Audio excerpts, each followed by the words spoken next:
Yeah, Can you- oh my gosh, yeah. When we look at mindset and we look at those situations, the power of story is unbelievable, right? The power of story to control your future is amazing. So I have one of these people, I call them, they're not interested. They think I'm a horrible human being or whatever they want to say to me on the phone. Instantly, I have to tell myself a story. And there's this myth that stories are true or false. Now, some stories are true or false. Most stories are just stories. And so like I'm driving down the road, somebody cuts me off. Instantly, there's a story in my head. What's the story? That person's no good. They're horrible. Like all the things. Or is the story, oh my gosh, I wonder if that person's racing to the hospital because they have a sick child. Which one's true? Well, it turns out in the moment of story, it's a story, right? You get to choose your story. And if you don't choose wisely, you impact your future. I love it. I love it. Okay, so now you get the goal. You almost throw up. You're talking about fear. Like, now what? What does that do for you, or what? How did it change your world? Yeah, so I come back and I just realize, the only thing between me and hitting that goal or bigger goals is my growth.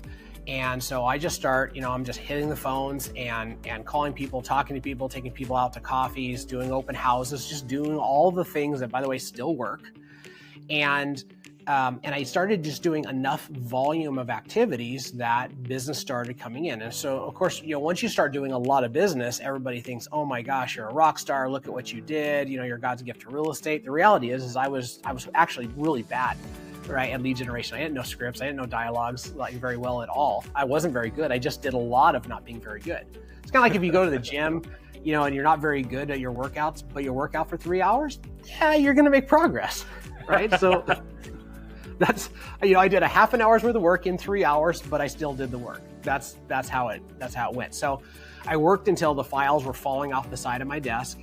And then I decided it was time to start building a team and really pushing into this mission that I had. Wow. It's so interesting that you mentioned that, because I think everyone who's listening to this has probably met a real estate agent who is successful and they literally can't understand why. They're like, I wouldn't trust them with my freaking coffee order, let alone buying a house. But I think you just, you solved the riddle. Like, they work. It's interesting. Yeah. So. Yeah. You can tell yourself a story that is not fair because that guy that's just greasy, right? And he outperforms you. Sorry, like, the reality is, like, there's just laws and there's rules in place, and some of them are playing against you if you're not playing the right game, right? Like, you're just the best person ever and you love people, but you don't talk to anybody. I'm glad you're a great person, but you're gonna suffer. So here's my story, just a little tidbit for everyone. My story is that person's only in business because I don't make enough calls. Absolutely. Helps me pick the phone up. So let's keep moving. Let's get to, you got 4 companies and 4 locations, or 1 company, 4 locations. Like, This obviously blew up. Like, at what point did you realize you're pretty good at this? So at what point did I realize I was pretty good at this?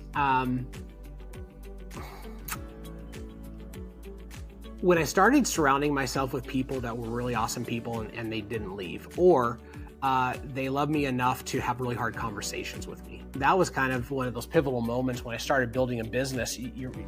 Some of the things that real estate agents sometimes don't realize is if you want to build a team, you want to start building something, you're involving other people's lives and livelihoods with it.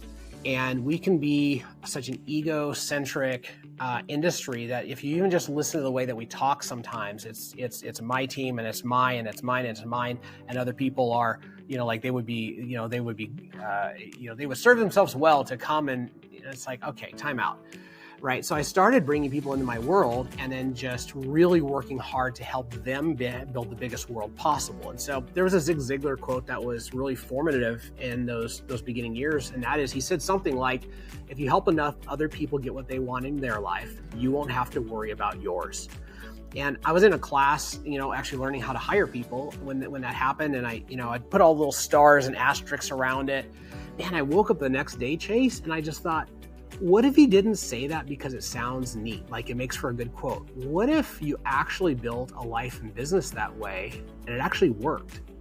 And that was really a foundational thing, is if you wake up every day, if you wake up every day and you're serving clients, you wake up every day saying, what can I do to serve my clients? You wake up, and after you build a team, you wake up every day saying, what can I do to serve my agents, right? If you have that posture, you start getting really good at it, because if I want to serve you, Chase, I have to figure out what skills, what mindsets, what tools, what conversations need to be had for me to serve you, which means I have to go learn things, and I have to grow, and I have to fail, and I have to get better.